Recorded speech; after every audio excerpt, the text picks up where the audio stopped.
Un saludo a toda nuestra comunidad que nos sigue a través de la revista Rayo de Luz.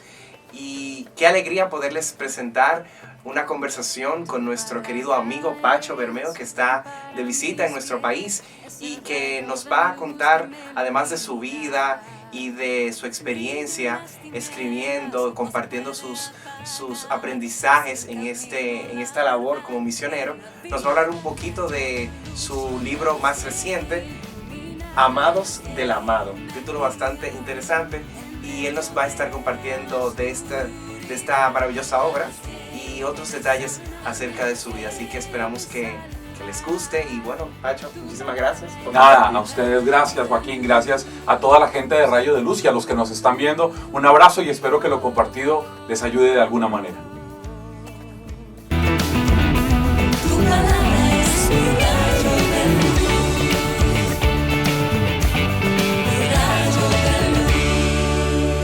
Mis papás no me llamaron Francisco Javier. Fue una decisión inconsulta de mi mamá. Mi papá tenía otro plan, hasta donde yo tengo entendido, y mi mamá aprovechó en algún momento que salió mi papá. Por el otro lado llegó una enfermera a la clínica donde yo estaba y la enfermera le preguntó cómo se llama el niño. Y mi mamá le dijo Francisco Javier. Y luego le contó a mi papá. Así que creo que no tenía ninguna intención, no es porque le sonara nada, no es porque conociera de nada. Fue una decisión, creo que ahí mismo, no tiene ningún significado para ellos. Para mí sí. De hecho, el que sea mi nombre Francisco Javier para mí es una coincidencia. Yo luego estudié en la Universidad Javeriana, que está bajo la tutela de San Francisco Javier, por eso se llama Javeriana, y que es el santo patrono de las misiones. Y por eso la gente algunas personas en algunos países donde celebran el santo, en Colombia no se utiliza eso. En Colombia tú te llamas Joaquín y no te van a felicitar el día de San Joaquín. Nadie en Colombia celebra eso. Pero hay países en donde eso es muy importante, en España, por ejemplo. Y a mí me escriben amigos, gente, el día de San Francisco de Asís, y yo les digo no. Yo no celebro a San Francisco, yo celebro a San Francisco Javier, y lo celebro de manera particular para mí, que es 3 de diciembre, yo soy misionero, es mi nombre, estudié en la Javeriana, entonces tengo como un cariño especial por San Francisco Javier. Pero mi mamá no tenía ni idea de que ese man existió, ni nada por el estilo, nada. Mira, mi proceso como escritor surgió empujado. Yo soy un predicador, yo soy un formador, lo mío es la palabra, lo mío es hablar. Pero en el año 98 fui a un encuentro que organiza la Renovación Carismática a nivel latinoamericano cada 2 años, que se llama el ECLA, el Encuentro Carismático Católico Latinoamericano. Y fui en el año 98 con quien fue durante todos mis inicios mi director espiritual, el padre Diego Jaramillo, presidente de la Obra del Minuto de Dios, uno de los pioneros de la renovación carismática en el mundo, especialmente en el mundo de habla hispana. Y estando allá, el padre Diego es un escritor, pero consumado. El padre Diego ha escrito 200 títulos, yo creo una cosa increíble. Y siempre él, cuando va a algún lugar, lo primero a donde va es a la librería del lugar. Y entonces estábamos los dos. Y él iba a predicar, en paralelo había un retiro de sacerdotes, entonces había una librería muy grande, porque era un encuentro mundial internacional de sacerdotes, en paralelo con el encuentro de nosotros los laicos. Y entonces, vamos, mijo, me dice el padre Diego, vamos, y ese vamos era el primer lugar, antes que la capilla, a la librería. Y ahí estuvimos con él, caminando por entre los pasillos de la librería. Terminado el recorrido, él agarró algunos de los libros, los metió en una cosita para pagar. terminando el recorrido, el padre Diego me dice, yo creo que ya es hora, mijo, de que tú empieces a escribir algo porque se necesita una mano que renueve un poco el pensamiento aquí de lo que nosotros ofrecemos en la renovación. Y yo me miré como, ajá, ok, gracias. Eso no va a pasar porque lo mío no es escribir. Y pasó, a mí me invitaron luego a predicar en un ECLA 6 años después, en el ECLA de Guatemala. Predicábamos el padre Darío Betancourt, el cardenal Cantalamessa, en ese momento no era cardenal, y yo. Yo estaba representando a los jóvenes de América Latina. Entonces por eso me dieron una predicación. Y el tema que me pidieron predicar era el papel de los jóvenes en la renovación y en la iglesia. Y yo durante los meses que estuve preparando la predicación, estuve investigando y trabajando sobre Juan el Bautista. Ese era mi modelo de joven, un joven adulto, ¿sí? Que debería ser un ejemplo para los laicos, para los jóvenes, para los predicadores, para los sacerdotes, un ejemplo. Después, en esa predicación me acompañó el padre Diego. Él viajó conmigo desde Colombia a ese ECLA. Me acompañó en la predicación y me dijo, terminando, ¿por qué no conviertes esto en un libro? La investigación que has hecho. Y ahí me sonó más, porque yo tenía pues un tiempo trabajando en la investigación para esa predicación y duré 1 año y medio más ya haciendo una investigación mucho más cuidadosa, y ese fue mi primer libro, que se llama Conviene que él crezca, herramientas para líderes en el desierto. Y es un estudio sobre Juan el Bautista como modelo de líder. Y entonces ese primer libro surgió así. Así que te he contado toda la historia para responderte la pregunta, ¿cómo surgió mi vida en el mundo de los que escriben? Yo no soy un escritor, no tengo la pretensión de ser un escritor, no tengo el talento para ser un escritor, pero lo que sé es que cuando tú lees un libro mío, no sé si eso es bueno o malo, pero tú dices, me parece como si Pacho me estuviera predicando, porque ese es el tono con el que están escritos mis libros. La fecha en la que se publicó el primer libro es, yo creo, 2006. Puedo mentir, pero tengo la idea de que es ese. Y digamos que la manera en la que yo he incorporado esto de la escritura con lo que tiene que ver con mi ministerio es porque he descubierto que es mucho más permanente en el tiempo, ¿sí? Tú escuchas una predicación de alguien hoy y te impacta o no te impacta, lo que sea, pero pasa. Mientras que si tú tienes algo en tu mano o en tu biblioteca y lo tienes ahí, tú dices, voy a volver sobre esto porque esto... Entonces es una manera como de hacer que haya un eco permanente para que la gente pueda ir descubriendo riquezas y novedades. Yo de vez en cuando vuelvo sobre lo que escribí hace unos años. Yo estoy 7 libros he escrito y vuelvo y digo, ¿cómo escribí esta idiotez? O sea, ¿cómo la puse en un libro? No, me angustio mucho. Yo cuando termino de escribir y sale la producción del libro, luego no lo veo por un buen tiempo, para no angustiarme tanto con eso. Lo dejas reposar el texto. Sí, Digamos, y no lo veo, y lo tengo ahí en la biblioteca. Tengo un ejemplar de cada uno de los libros y de vez en cuando vuelvo sobre ellos. Y yo creo que ese oxígeno que necesita el autor y el libro de lo que uno ha hecho, que ambos tomemos distancia. Pero así también me pasa que vuelvo sobre un libro, vuelvo sobre un capítulo de algún libro que escribí y digo, yo no me acordaba de esto, de esta cita, de esta nota al pie de página que fue muy importante y no la tenía tan presente. Y entonces eso me reactiva frente a cosas porque parto de la base de que Dios también está ahí metido en el tema, sugiriendo, proponiendo, inspirando cosas que fueron para ese momento, pero que después cuando tú los ves con un poquito de distancia, tú dices, ahí había una voz de Dios que también fue significativa y que me hizo bien, ¿sí? Y creo que eso me ayuda a mí mucho. Yo creo que los temas más importantes que están transversalmente en mis libros es una comprensión de integralidad de los seres humanos. Si bien, digamos, el target mío es gente que está metida en la iglesia, a mí lo que más me importa no es que sean piadosos, que sean rezanderos, que vayan a celebrar sacramentos, sino que sean buenos seres humanos. Mi comprensión desde la teología es que la voluntad de Dios es que tú seas el mejor ser humano que puedes ser.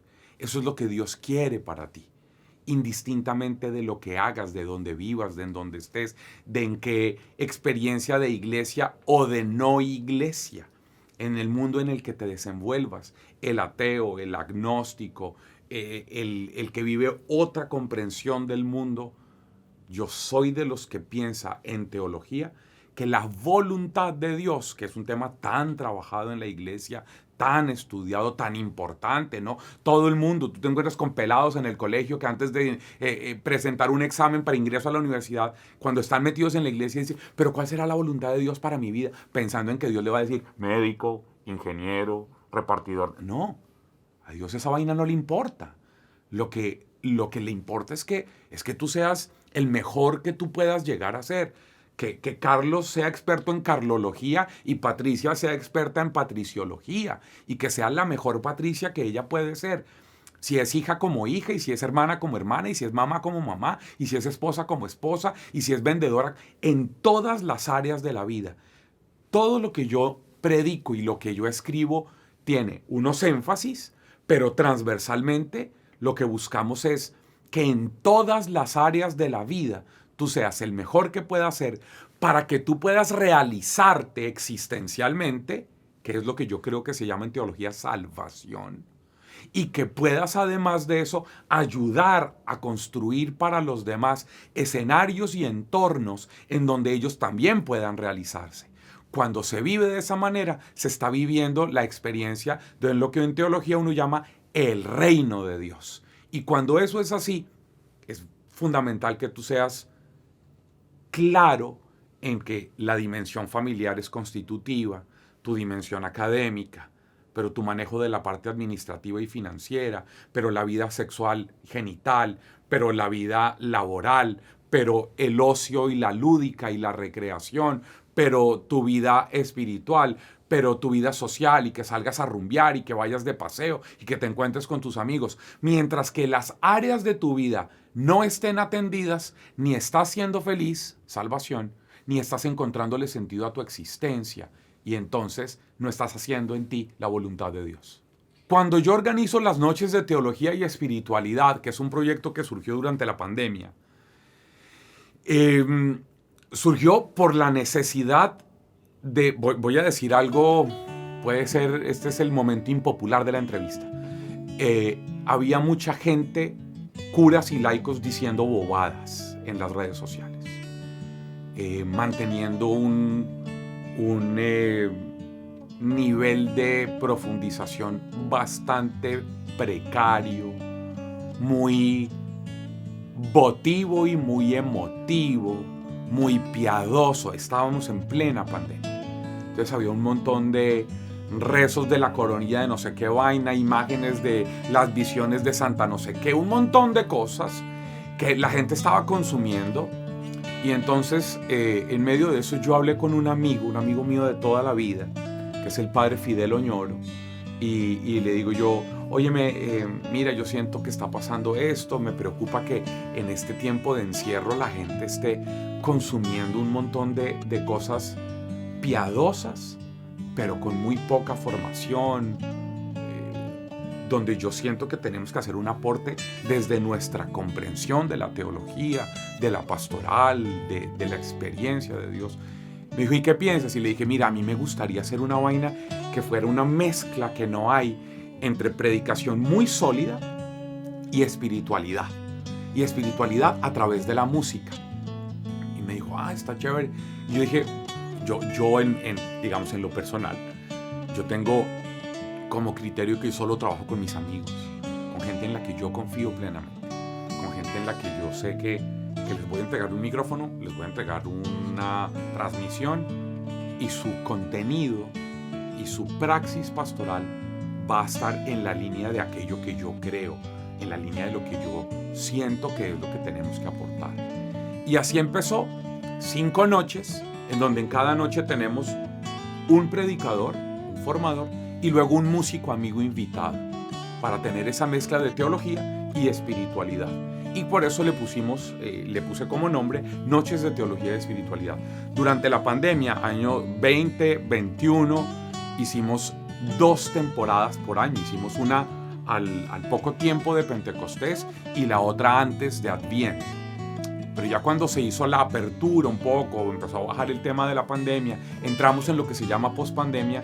El año pasado, en el 22, hicimos solamente la que está después de Pentecostés, no en la semana inmediatamente después a la solemnidad, sino en la siguiente, para que la gente dijera, descubriera, entendiera que no es más importante el tiempo de Cuaresma. Es que parece que la gente creyera en nuestra iglesia que la Cuaresma es el tiempo más importante y entonces se le dedica tanto retiro de Cuaresma, formación de Cuaresma, evento de Cuaresma, cuanta vaina, pero la Cuaresma es un tiempo para llegar a la Pascua. Pero luego el tiempo grueso es el tiempo del Espíritu, el tiempo que está después de Pentecostés, que nos lleva en el mundo, en la vivencia ordinaria, el tiempo ordinario. Y por eso para mí es tan importante hacer que la gente descubra que es un tiempo de vivir en el Espíritu del resucitado. Y es esa la que vamos a hacer. Este año, por ejemplo, en el 23, vamos a tener nuestra 6ª temporada de Noches de Teología y Espiritualidad, la primera semana de junio, Dios mediante. Que pues vamos a tener el mismo formato, unos predicadores invitados que ya están todos confirmados y unos músicos amigos míos de toda la vida con los que vamos a compartir ese espacio. ¿Y ya tienes organizados los temas a compartir? Sí, yo hace un mes largo tuvimos un almuerzo con el Padre Fidel. El Padre Fidel es el decano de la Facultad de Estudios Bíblicos, Pastorales y de Espiritualidad de la Universidad del Minuto de Dios. Como te decía, es amigo mío de toda la vida y entonces él se ha vuelto como un partner muy importante. Pero durante la pandemia yo tuve la dicha de conocer gente, de relacionarme con gente por diferentes motivos y entonces llegué, por ejemplo, el contacto con la gente de Rayo de Luz, para que hubiera un medio en Dominicana y en el Caribe que compartiera y que retransmitiera en paralelo, en simultáneo, en tiempo real, las noches que estaban siendo transmitidas a través de mis canales, a través de los canales de la Facultad de Estudios Bíblicos, y así entonces empezaron a juntarse otras instituciones, otras entidades, otras estructuras, y entonces esto es una cosa que termina siendo en esa semana más o menos 55,000 reproducciones. Es decir, llegándole a un estadio de 50,000 personas durante la semana con el proyecto. Esa es un poco la idea.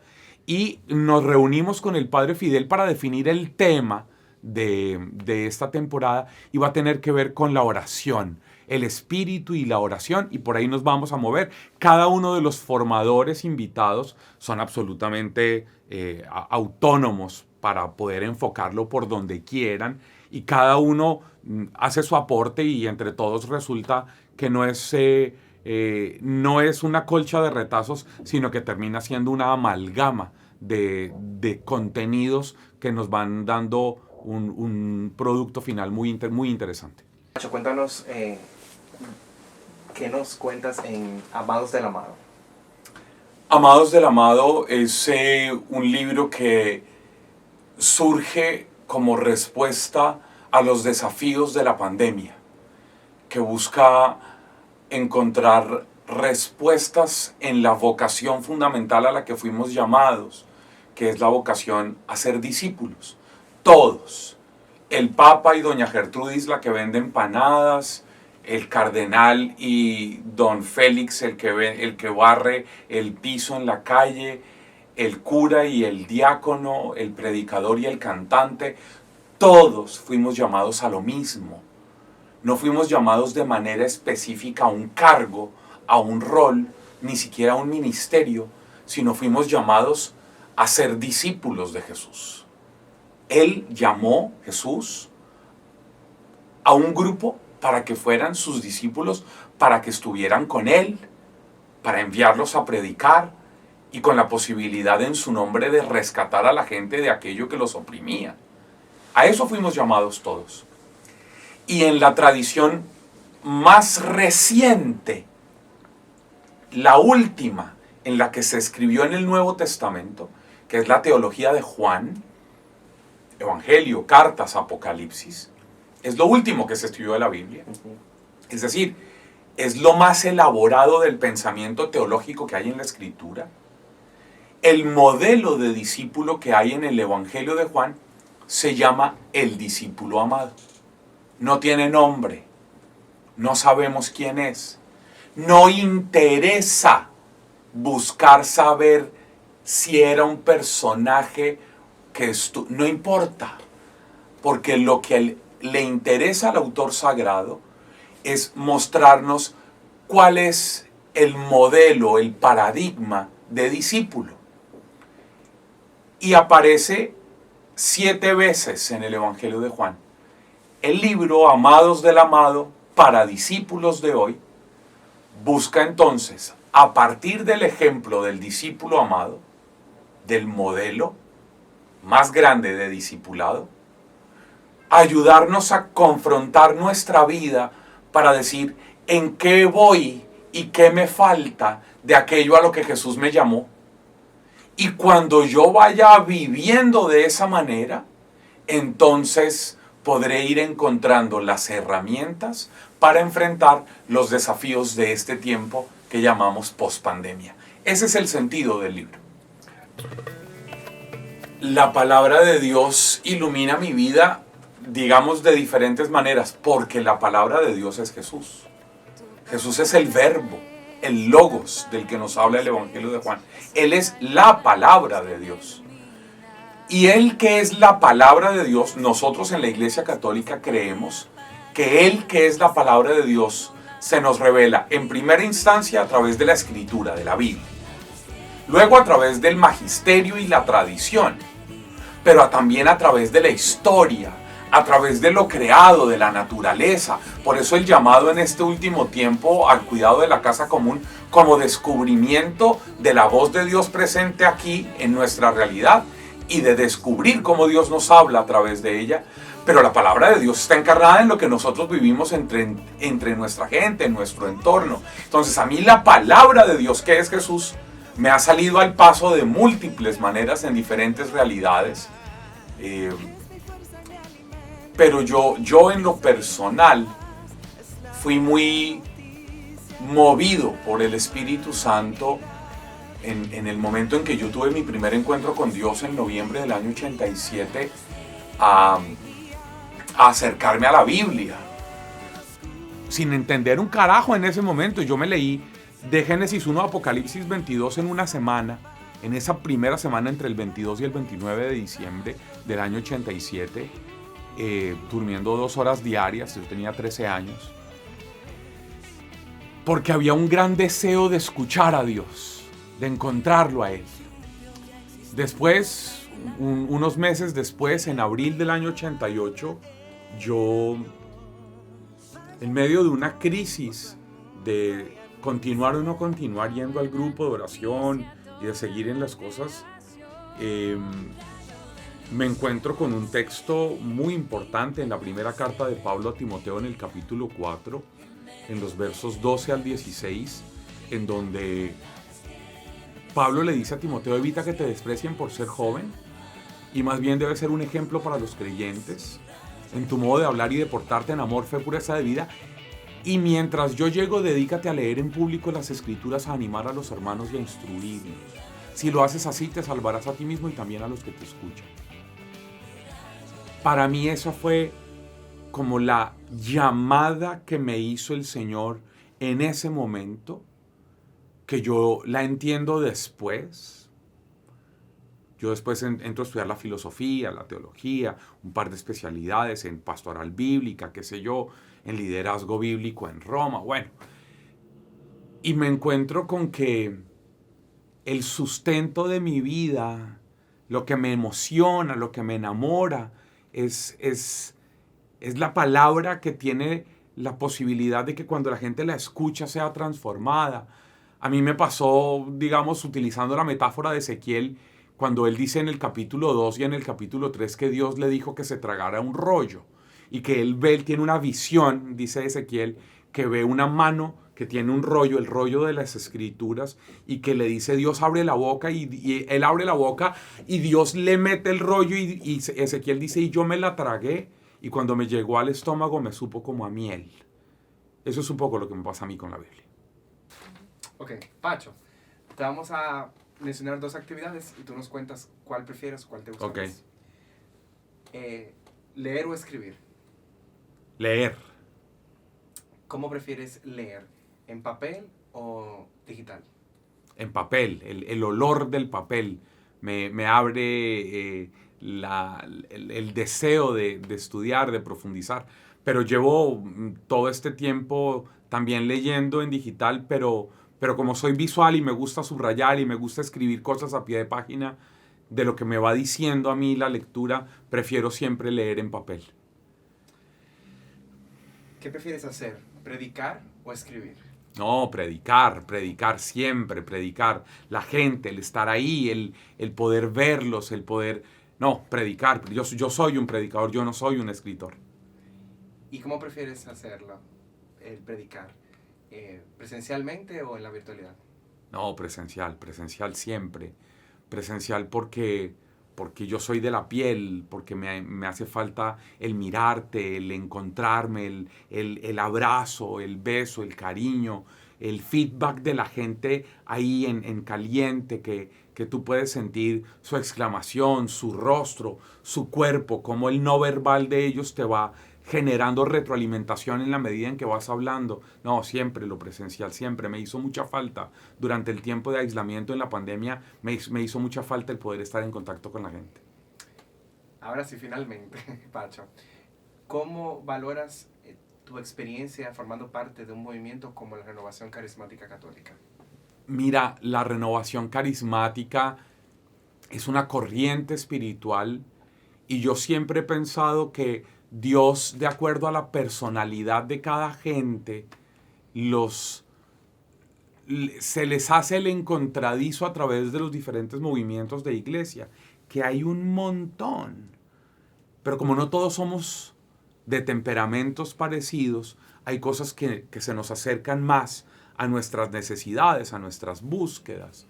Y en mi caso, yo, que por mi historia, por mi infancia, por mi crianza, yo he sido tímido, introvertido, silencioso. La gente no cree eso cuando me ve a mí en un escenario, me ve predicar y dice cuál tímido, cuál... Pero mi psicóloga dice que el que predica es mi yo adaptativo, que cuando yo termino de predicar retorna a mi yo real. Yo soy así, yo soy silencioso, yo soy tímido, yo soy... en Chile dicen pa' dentro. Yo soy de soledades, yo soy así. Ese es mi temperamento. Y Dios buscando, yo creo, mi felicidad, me pone en un entorno de renovación carismática que es donde yo crecí, porque Él sabe que la alegría de la renovación, pero sobre todo la gente, la ternura, la cercanía, el beso, el abrazo, la acogida, el compartir, el hacerme parte de su casa. Desde que yo empecé a salir, yo salí por primera vez de Colombia a algo de la renovación en mayo del año 95. Y a partir de ese momento he construido, he trabado relaciones de hermandad, de familia. Tengo un montón de lugares en el mundo en donde está gente que dice que yo soy su hermano, que sus hijos son mis sobrinos, que cuando yo llego, llegó el tío Pacho, que cuando están los viejos me dicen mijo y yo les digo pa, les digo ma, son mi familia. Y eso, más allá de todo lo que hace la renovación y que ha hecho la renovación por la iglesia, la música, la oración espontánea, el deseo de la Sagrada Escritura, el envío misionero, la renovación de la vida comunitaria, el servicio a la parroquia, todo eso y muchas cosas más que yo podría contarte de lo que aporta la renovación a la iglesia. lo que a mí la renovación me trajo fue un montón de rostros, de compañía, de hermanos, de amor, de cercanía, de familiaridad, que es lo que para mí ha sido la renovación. Así que yo, aunque hoy no pertenezco a la estructura de liderazgo, de servicio de la renovación, sino que participo de la experiencia espiritual de la renovación a donde voy, es ahí donde está mi casa y es ahí donde está mi familia. Gracias, Pacho. A ustedes, gracias. Nuevamente, gracias. A ustedes, a la gente que nos ve, a la gente de Rayo de Luz, a la gente que nos acompaña. Gracias y espero que este sencillo compartir aporte de alguna manera para ustedes. Un gran abrazo. Bueno, para los que están interesados en encontrar Amados del Amado para discípulos de hoy, está en este momento en la feria del libro, y ahí van a quedar tal vez algunos en la librería de colores de los hermanos del movimiento de cursillos de cristiandad. Así que búsquenlo y ojalá les sea de provecho.